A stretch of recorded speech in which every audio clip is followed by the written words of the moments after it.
जैसे ही उत्तर प्रदेश के माननीय मुख्यमंत्री योगी आदित्यनाथ जी विधानसभा में एक मामले को उठाते हैं, पूरे विधानसभा में एक सन्नाटा सा पसर जाता है, क्योंकि ऐसी बात सूबे के मुख्यमंत्री कह रहे होते हैं जिनकी बातें सुनने के लिए सारे सदन में शांति हो जाती है और लोग सिर्फ और सिर्फ माननीय मुख्यमंत्री जी की बातों को सुनने का प्रयास करते हैं। कि उसी दौरान वो एक कांड पर चर्चा करना शुरू करते हैं कि जब सूबे के मुख्यमंत्री खुद ये बात कहते हैं कि अयोध्या में एक नाबालिग बच्ची के साथ गैंगरेप किया जाता है और उस दौरान वो बच्ची प्रेग्नेंट भी हो जाती है,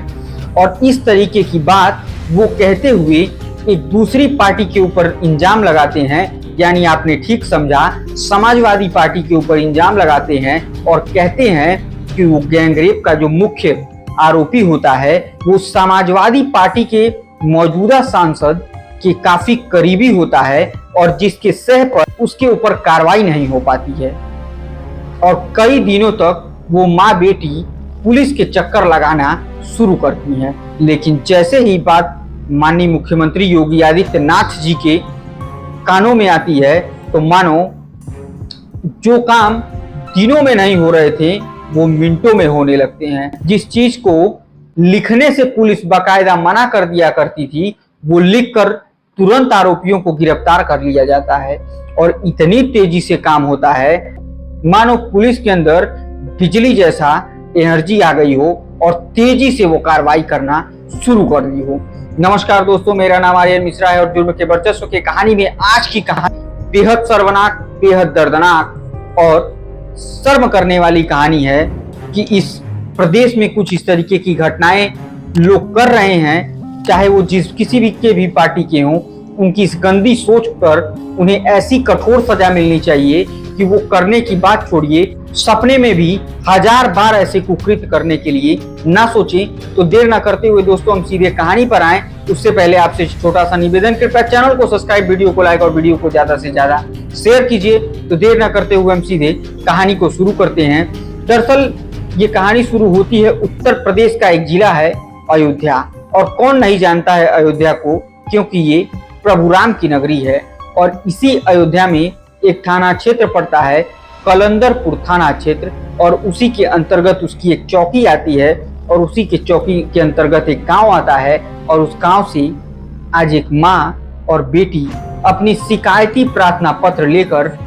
वो नाबालिग बच्ची और उसकी माँ दोनों लोग उस चौकी पर पहुंच जाते हैं। अब जैसे ही वो लोग शिकायती प्रार्थना पत्र लेकर चौकी पर पहुंचते हैं, चौकी इंचार्ज साहब को प्रणाम करती हैं और उसके बाद वो लेटर उन्हें थमा देती हैं। अब जैसे ही शिकायती प्रार्थना पत्र चौकी इंचार्ज पढ़ते हैं तो पढ़ने के बाद उनकी आंखें खुली की खुली रह जाती हैं और वो कहते हैं कि देखो तुम्हारा सब कुछ सही है, मैं हर एक चीज मानने के लिए तैयार हूँ, लेकिन तुम इसमें से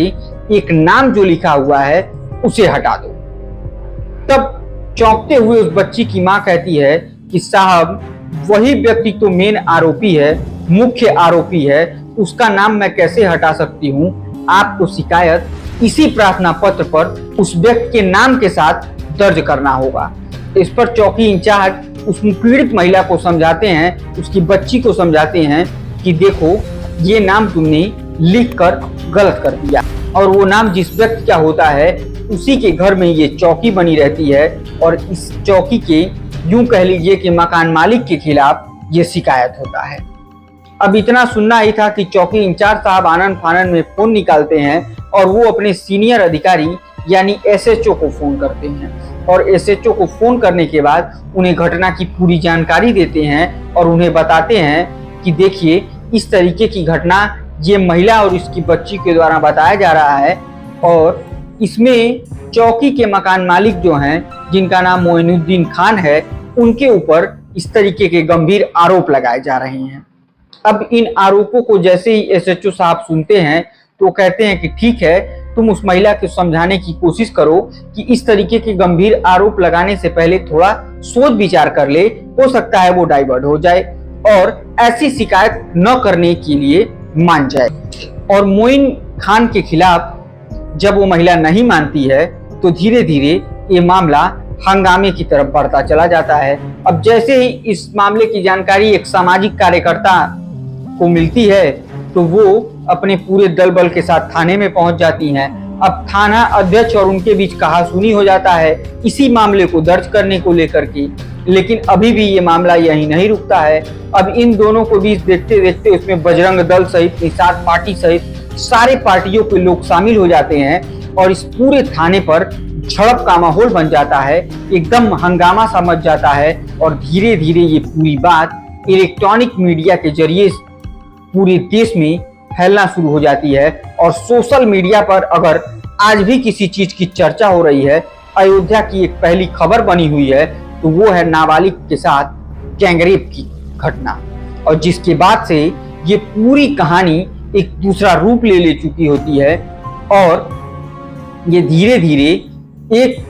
के बाद एक वायरल होना शुरू हो जाती है। अब इस घटना की जानकारी जैसे ही बीकापुर के एक विधायक होते हैं जिनका नाम अमित सिंह चौहान होता है, इस पूरी घटना की जानकारी जैसे ही उन्हें लगती है वो तुरंत पीड़ित परिवार के पास पहुंचते हैं और उसका हाल चाल जानने की कोशिश करने लगते हैं। वो पूछते हैं कि आखिर कौन सी ऐसी वजह है जिसकी वजह से इतना हंगामा मचा हुआ है, और वो पूरी उस घटना के बारे में बताती है। तो यकीन मानिए दोस्तों, ये घटना सुनने के बाद आंखों से आंसू निकल जाते हैं। एक परिवार में महज एक माँ और उसकी 4 बेटियां और एक लड़का रहा करती थी। लड़का अभी बहुत छोटा था। पहली बेटी से लेकर चौथी बेटी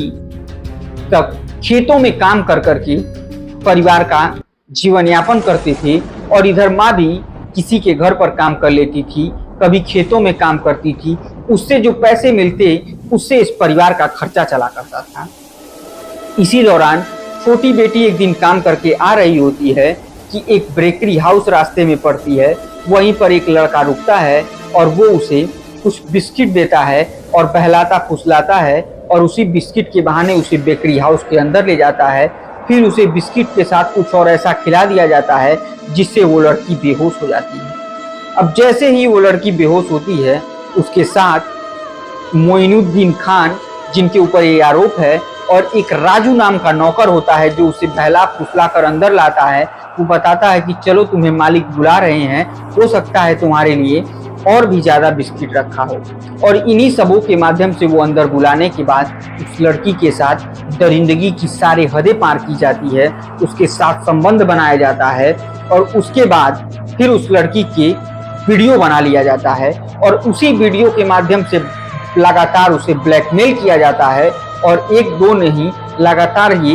2-3 महीनों से यही कांड चल रहा होता है। लेकिन अचानक एक दिन लड़की के पेट में दर्द होने लगता है। अब जैसे ही पेट में दर्द होता है तो लड़की की माँ उस लड़की को लेती है और एक अस्पताल में लेकर जाती है, जहाँ वो डॉक्टर से कहती है कि मेरी बिटिया की पता नहीं पेट में दर्द क्यों हो रहा है, जरा आप इसकी जांच करिए। और जब पूरी जांच पड़ताल होती है तो पता चलता है कि ये बिटिया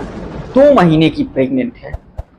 अब इतना जानने के बाद माँ के पैरों तले तो मानो जमीन खिसक जाती है, क्योंकि इस बच्ची का बाप तो होता नहीं है और इतने बड़े कलंक के साथ वो महिला कैसे जीती। अब माँ रोते हुए अपनी बेटी को सीने से लगाती है और उससे जानने की कोशिश करती है कि ये सब तुम्हारे साथ कैसे हुआ। और ये पूरी घटना वो बेटी अपनी माँ से बयां करती है और उसके बाद माँ ने बेहद सोचने समझने के बाद इस कड़े कदम को उठाने का फैसला लिया और वही लेटर लेकर